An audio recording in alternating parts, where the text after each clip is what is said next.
এলেমের গভীরতা নেই, তুমি পীরের বেটা হয়েছো, তুমি মলি সাহেবের বেটা হয়েছো, এলেম নেই, কালাম নেই, কোরআন খুলে দিলে কোরআন শরীফ পড়তে পারো না, হ্যাঁ ফতোয়া মারছো, বড় কথা বলছো, নির্লজ্জ কোথাকার, বড় ধরনের নির্লজ্জ। ওই নির্লজ্জ গুলো গলা শাঁকি কেটে দিয়ে কাল কিছু পিসাব বেরিয়েছে, তারা বলছে আমার 14 বার হয়ে গেছে, 16 বার হয়ে গেছে, 18 বার হয়ে গেছে। লাউ ঠেলা বোঝো, কি হয়েছে? বলে জিয়ারত হয়ে গেছে। ওরে খাবা, যে রসুল পাকের জিয়ারত পাবে তার মুখ থেকে নূর বেরোবে না, বাপ উজ্জ্বল বেরোবে না, উজ্জ্বল হবে না, মুখ তো তোমার ভোঁদা মারো। হাসান ইমাম হুসাইন দুটো সন্তানকে আমি কুরবান করে দিলাম। আব্বাজান আপনি একবার সিজদা থেকে মাথা তুলুন। আমার আল্লাহ পাক পরওয়ারদিগার বেনিয়াজ বলছেন, এই জিবরিল আজকে ফাতেমা দুটো সন্তানকে আমি আল্লাহ পাক জান্নাতের সরদার বলে কবুল করেছি। যাও চলে যাও, চলে যাও, আমার রাসূল যাতে রাজি আমি আল্লাহ পাক তাতে রাজি। আরেকটু জোরে বলা যাবে না?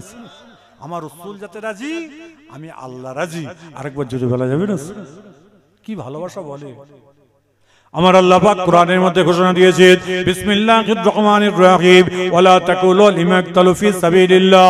আমার যে সকল বান্দা বান্দীরা ফি সাবিলিল্লাহ আল্লাহর রাস্তায় দুনিয়া থেকে বিদায় নিয়ে চলে আসবে, তাদের প্রত্যেককেই আমার আল্লাহ পাক জান্নাতি বলে কবুল করে নেবেন।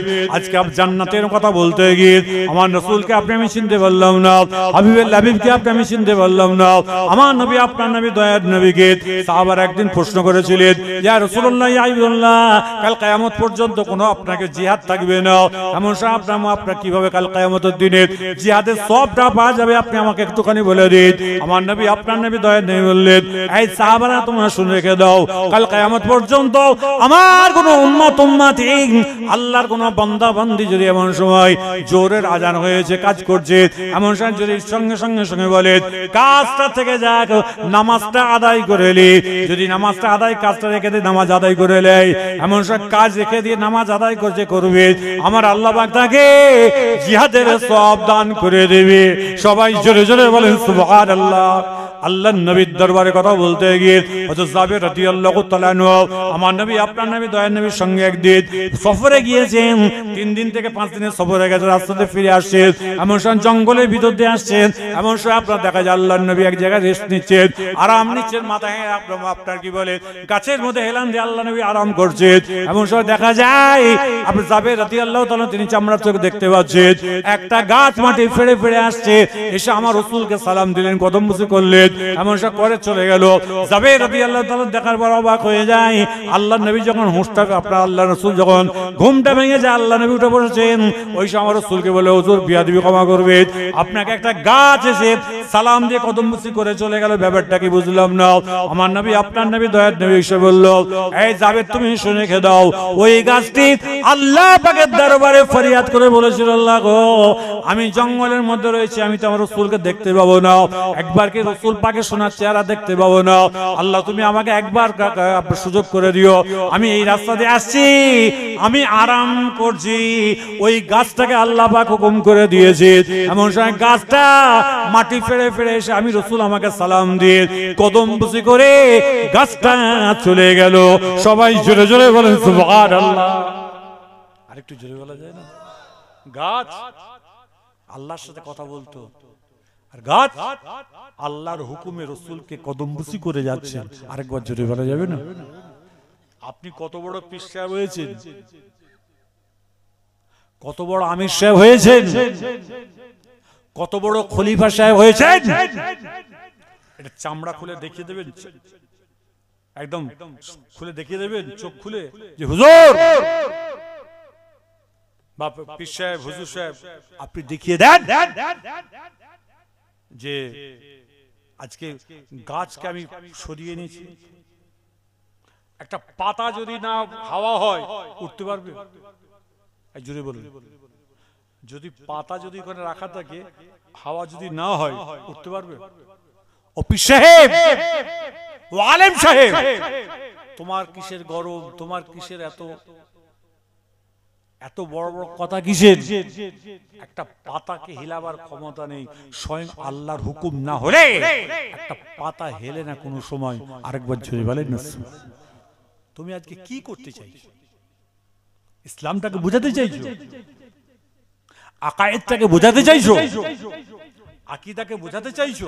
জেনা সাহেব, আপনি আকীদা বুঝাবেন, আপনার ভিতরে গভীরতা দেখব কতটুকু এলেম আছে, কতটুকু এলেম আছে। এলেমের গভীরতা নেই, তুমি পীরের বেটা হয়েছো, তুমি মলি সাহেবের বেটা হয়েছো, এলেম নেই, কালাম নেই, কোরআন খুলে দিলে কোরআন শরীফ পড়তে পারো না, হ্যাঁ ফতোয়া মারছো, বড় কথা বলছো, নির্লজ্জ কোথাকার, বড় ধরনের নির্লজ্জ। ওই নির্লজ্জ গুলো গলার শাঁখি কেটে দেওয়া দরকার। আজকে আছে কিছু নির্লজ্জ এরকম আছে, পীর সাহেব হয়ে বসে আছে বলে আমি পীর সাহেব। ওরে খেপা, আপনি পীর সাহেব হওয়ার যতগুলো ডেফিনিশন আছে সব আছে আপনার কাছে। তো আল্লাহর ওলি হয়েছেন, আল্লাহর মাহবুব হয়েছেন, আল্লাহর পিয়ারা হয়েছেন।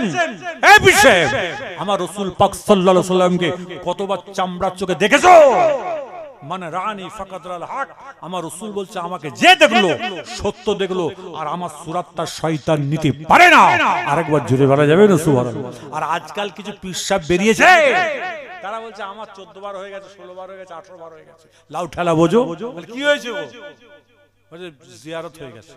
ওরে খাবা, যে রাসূল পাকের জিয়ারত পাবে তার মুখ থেকে নূর বেরোবে না বাপ, উজ্জ্বল বেরোবে না, উজ্জ্বল হবে না। মুখ তো তোমার ভোঁদা মার মুখ।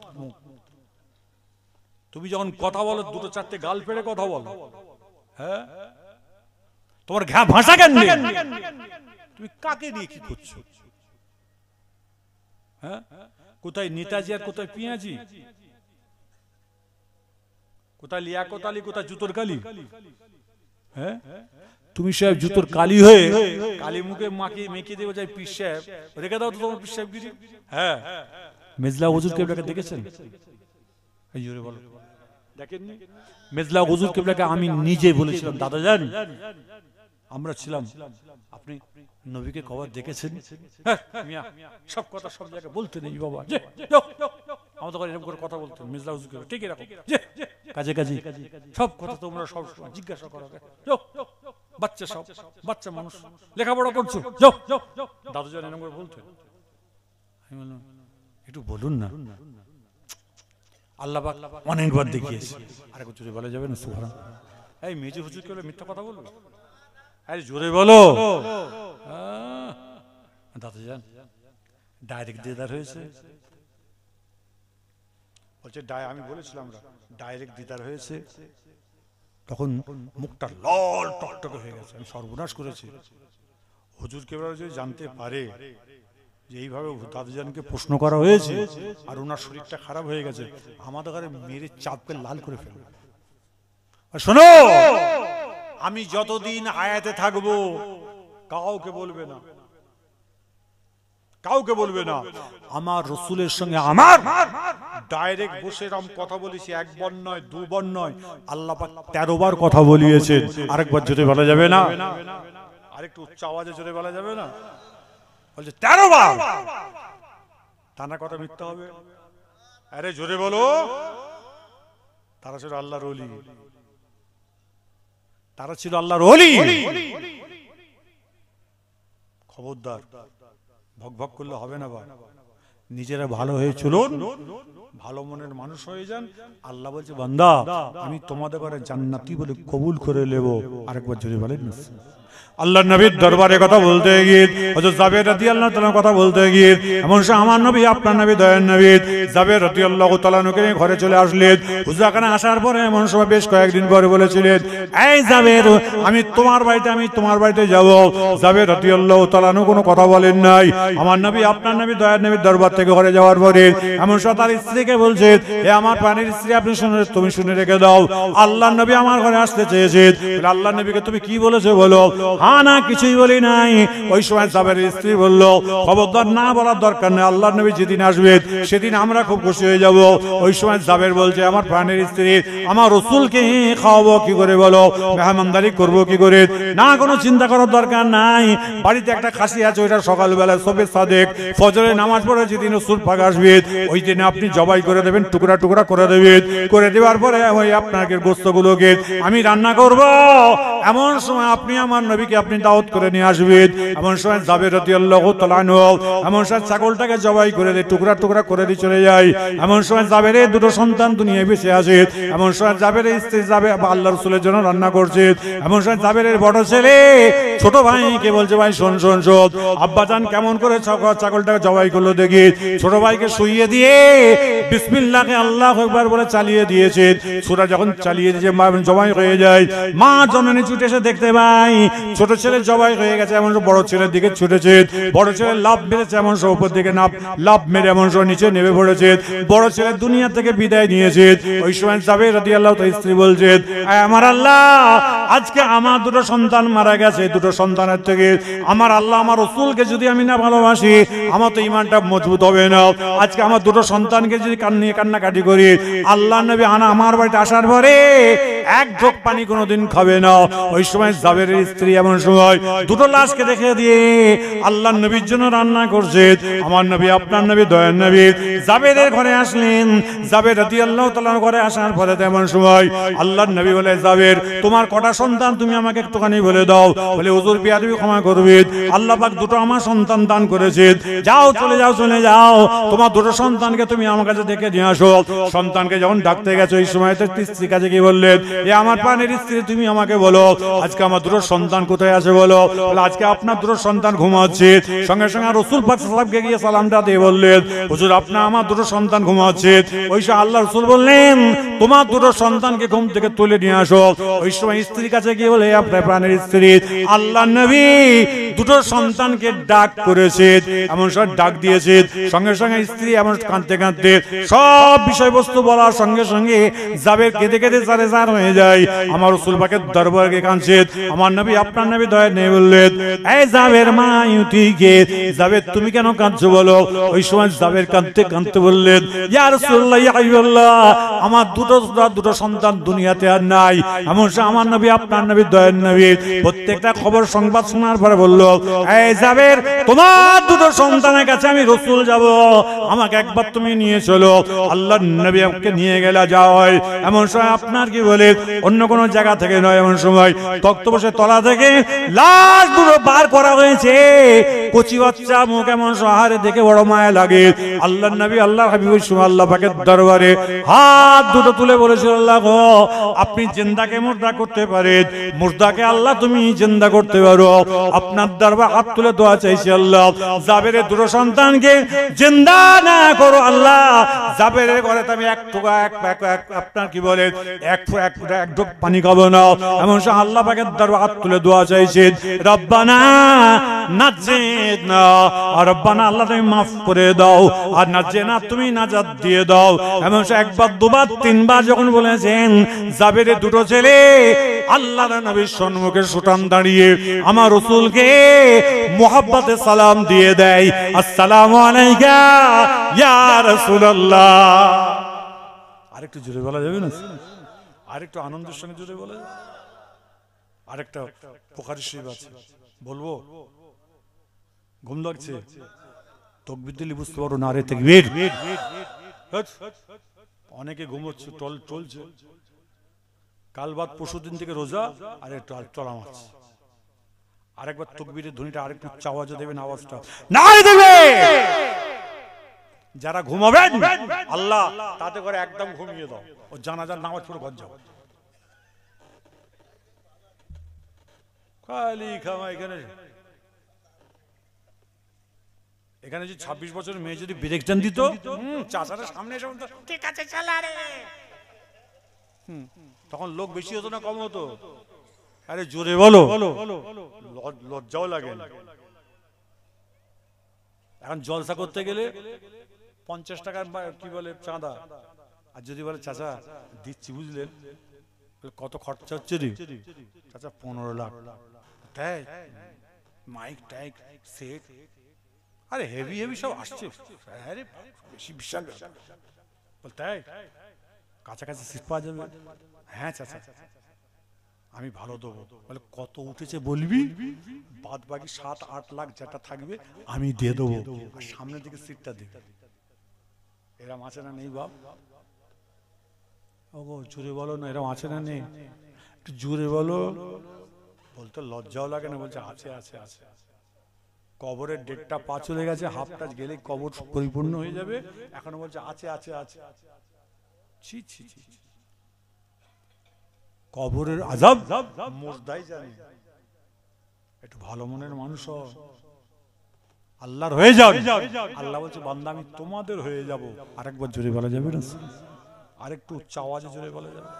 আল্লাহর নবীর দরবারে কথা বলতে গিয়ে আরেক বুখারী শরীফ হাদিসের মধ্যে পাওয়া যায়, আমার নবী আপনার নবী দয়া নবী আসরের নামাজ পড়ে বসে আছেন, সাহাবারা বসে আছে, আলাপ আলোচনা করতে করতে করতে আল্লাহ রাসূল বললেন, এই সাহাবারা তোমরা কারা জিহাদে যাবে হাতটা তুলে দেখাও। এই তোমরা কারা জিহাদে যাবে হাত তোলো তো। হাত তুলেছে। আল্লাহ রাসূল নিজের পকেট থেকে টাকা বার করছে। সাহাবারা বলছে হুজুর আপনি টাকা বার করছেন? আমার নবী আপনার নবী দয়া নেই বললেন, তোমরা যারা আজকে জিহাদে যাওয়ার নিয়ত করেছো শুনে রেখে দাও, আজকে যদি তোমাদের 1.5 মণ টাকা যদি না দেয়া থাকে, তুমি যত বড় আল্লাহ আপনার ওইখান থেকে জিহাদে গিয়ে মারা যাও, আল্লাহ পাক তোমাকে আমাকে নাজাত দেবে না, জান্নাতি করবে না। খবরদার তোমরা যে 1.5 মণ টাকাটা দিয়ে যাবে। সঙ্গে সঙ্গে আল্লাহর নবীর কয়েকজন সাহাবা বললেন, ইয়া রাসূলুল্লাহ আমাদের যা 1.5 মণ টাকা দেয়া আছে কি করব? আমার নবী আপনার নবী দয়া নেই বললেন, এই টাকাটা তুমি নিয়ে যাও, যদি তোমার স্ত্রী যদি হ্যাঁ বলে দেয় এই টাকাটা দেবে, আর বলবে যদি ফিরে আসি দেখা হবে, নচেতে শেষ বিদায় নিলাম। এমন সময় কয়েকজন সাহাবা বলে, ইয়া রাসূলুল্লাহ আজকে কি টাকাগুলো ফেরত দিতে হবে? কি বলেন, না না না আমি রাসূলুল্লাহ তোমাদের সকলকে হাদিয়া দিয়ে দিলাম। সবাই জোরে জোরে বলেন সুবহানাল্লাহ। আরেকটু জোরে বলা যাবে না? এই ফুরফুরা সব হুজুর দোকান দেখতে পেলে মুসাফা করে মুসাফা পয়সা দেয়। ওরে খাবা ইমাম সাহেবরা আছেন না? এই ইমাম নেই? এক জোরে বলো। ইমাম আছে না? একটু আওয়াজ দিয়ে জোরে বলো। ইমাম আছে না? ইমাম সাহেবদের হাতে মুসাফা করে, ভালো করে বুঝবেন, হাতে মুসাফা করে হাদিয়া দেবেন। আপনি বলেন হুজুর কি ব্যাপার? হ্যাঁ আমার মতো পীর সাহেব, আমার মতো পীরজাদাকে দেখতে পেয়ে আপনি পকেট থেকে 100-500 যা বেরোলো হাতে জুড়ে, হুজুর দোয়া করবেন হুজুর। ওরে খাবা আপনাকে 5 ওয়াক্তের নামাজ পড়াচ্ছে আপনার ইমাম, তার সঙ্গে সম্পর্ক ঠিক রাখো, তার সঙ্গে রিলেশন ঠিক রাখেন। বলে হুজুর ওনাকে আমরা মাইনে দিচ্ছি, অবশ্যই মাইনে দেন। মাইনে দিয়ে আমি নিষেধ করিনি, মাইনে দেওয়ার পরেও আপনি দেন তাকে 5,000 টাকা মাইনা, আপনি পান মাস গেলে 30,000 টাকা, 35,000 টাকা দেন না, 500 টাকা, 1000 টাকা, 2000 টাকা মাসে দেন। ইমামকে দেবেন, আর ইমামের কাছ থেকে বলে ভাই ইমাম সাহেব আমার ছেলের জন্য, আমার মায়ের জন্য, আমার প্রতিবেশীর জন্য, আমার সকলের জন্য দোয়া চাইবে। আল্লাহ বলে যাও, ইমামের দোয়াকে আমি আল্লাহ কবুল করলাম। আরেকবার জোরে বলা যাবে না? আরেকটু আনন্দের সঙ্গে জোরে বলা যাবে? ভালো হয়ে চলেন, আপনি আল্লাহর হয়ে যান। আল্লাহ বলছে বান্দা আমি তোমাদের হয়ে যাব। আরেকবার জোরে বলা যাবে না? খবরদার খৌফে লাগি আল্লাহর ভয়টা ঠিক রাখবেন। সাহাবা হুজুররা আল্লাহকে ভয় করতে, আমার রাসূলকে দিল থেকে ভালোবাসতে, রাসূল পাকের কষ্ট দেখতে পেলে তারা কাঁদতেন। আমার রাসূল বলতে, এই মাই তুই কে, তোমরা কাঁদছো কেন? বলে হুজুর আপনার কষ্ট হচ্ছে। বলে না না না, আল্লাহ যেন আমাদের সকলকে যেন জান্নাতি বলে যেন কবুল করে নেয়। আরেকবার জোরে বলা যাবে না? আরেকটু আনন্দের সঙ্গে জোরে বলা